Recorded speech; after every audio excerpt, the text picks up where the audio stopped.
Hi everyone, and welcome to the Baby Sleep Magic podcast. My name is Chantal Murphy, and today's episode is a recording from a recent YouTube video I filmed about implementing healthy sleep habits without the need to do any sleep training. So if you find this information helpful, please feel free to share it with a friend or another mum.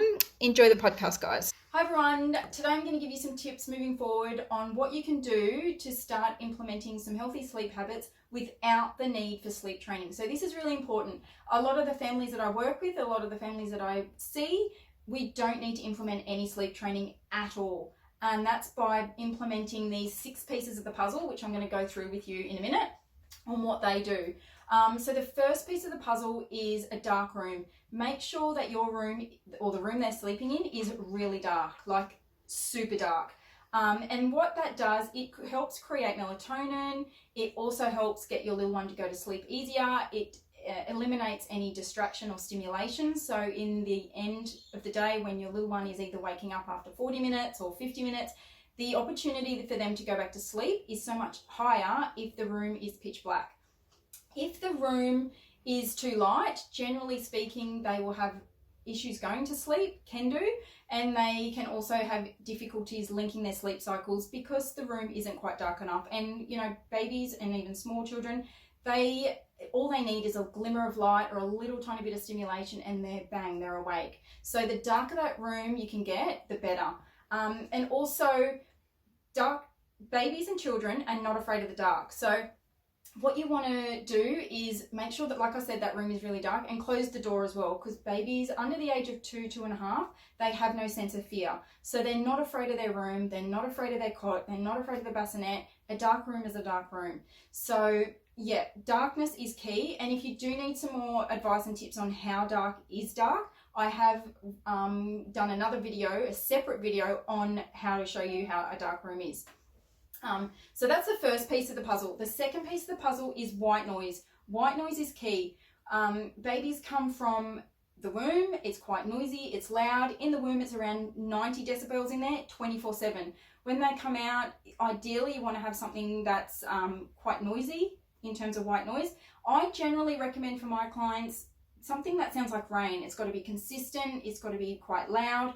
The one that I recommend, again, I have done a separate video on this that you can go back and have a look at, of how loud it needs to be, how long it needs to be on, which app I recommend.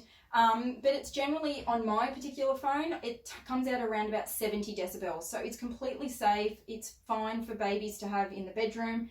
Use it for the whole nap, and ideally use it for the whole night, especially if you're room sharing.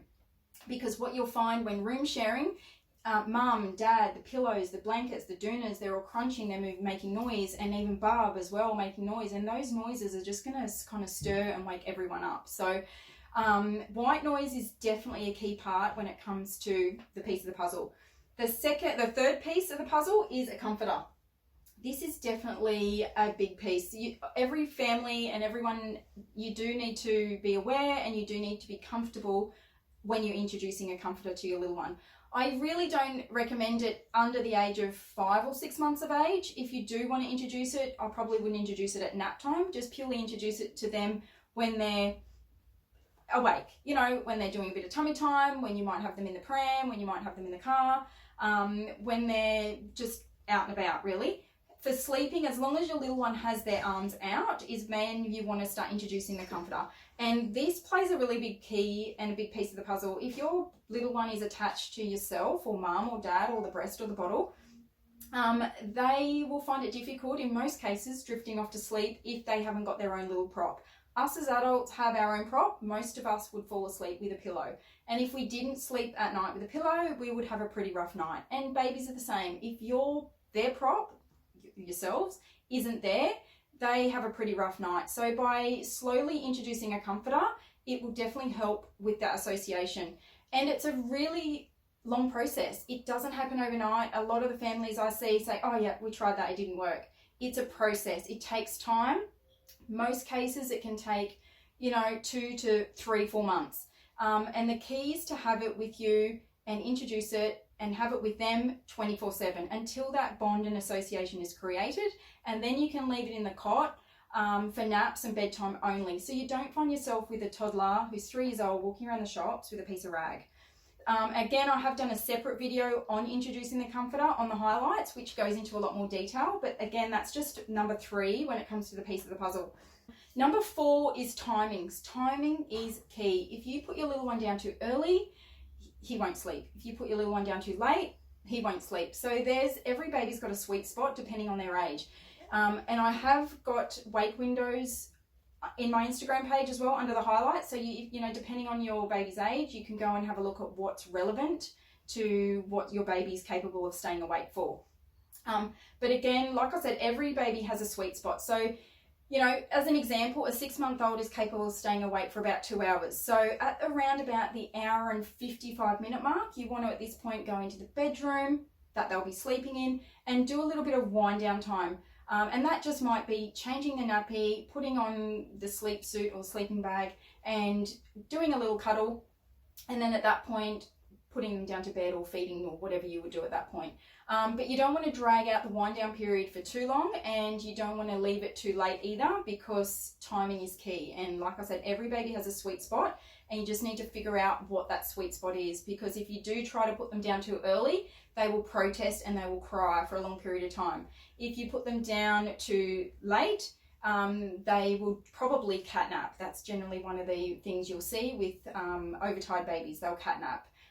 If a baby goes to bed at the end of the day overtired, they generally have more frequent wake ups and more restless night, and then an early rising on your hand as well. So that's generally what equals an overtired baby, which you want to ideally try to avoid. The 5th piece of the puzzle is making sure your little one is dressed appropriately. You want to ensure that your little one is going to bed for the night dressed for the coldest part of the night, which is anywhere between 3 and 5 a.m. Little ones and even toddlers up to the age of 4, 5, sometimes 6 years old, don't know how to use blankets. So that means you need to put them in layers.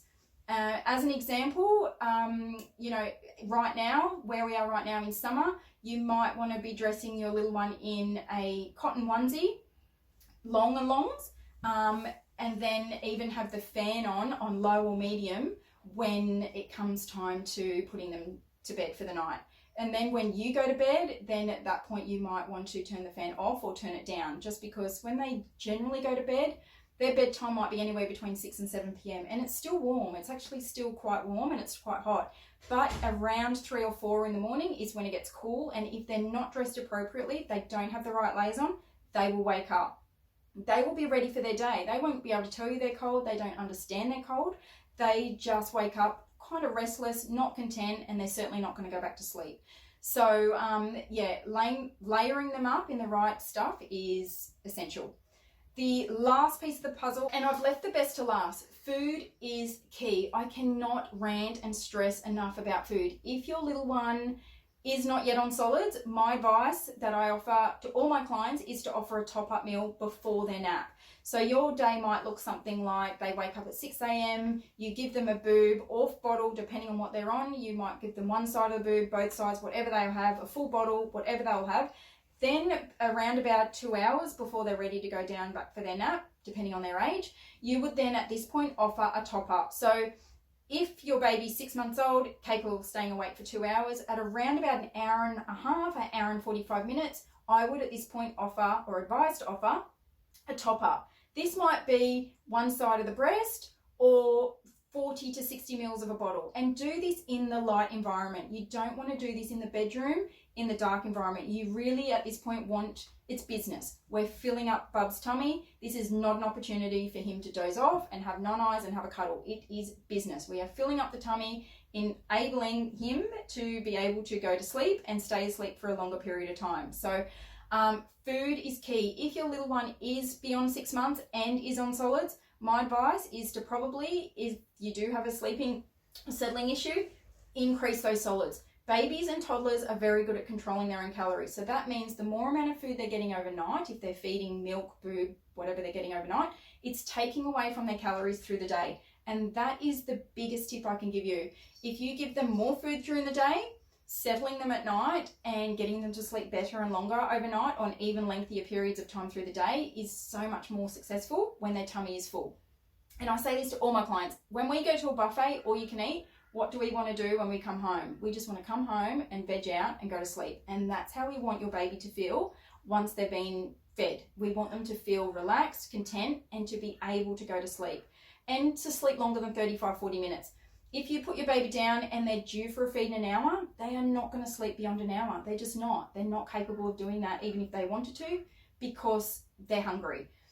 So I could rant about food all day. Food is key. So increase the calories during the day, reduce them at night if that's the issue.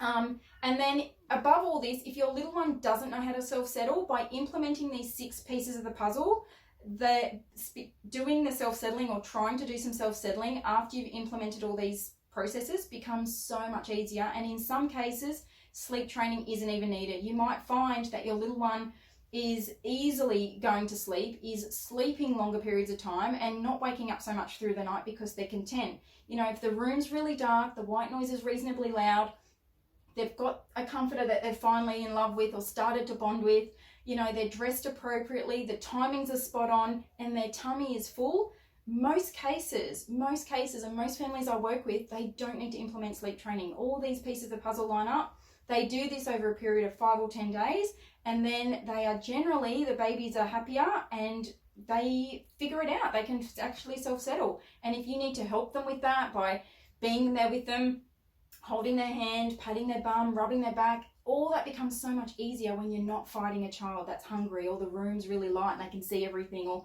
they don't have any other thing to attach to that they're in love with. So I hope those few tips help everyone. Let me know if you've got any questions. I'm happy to answer any DMs that I get. And yeah, good luck everyone, and I hope that helps.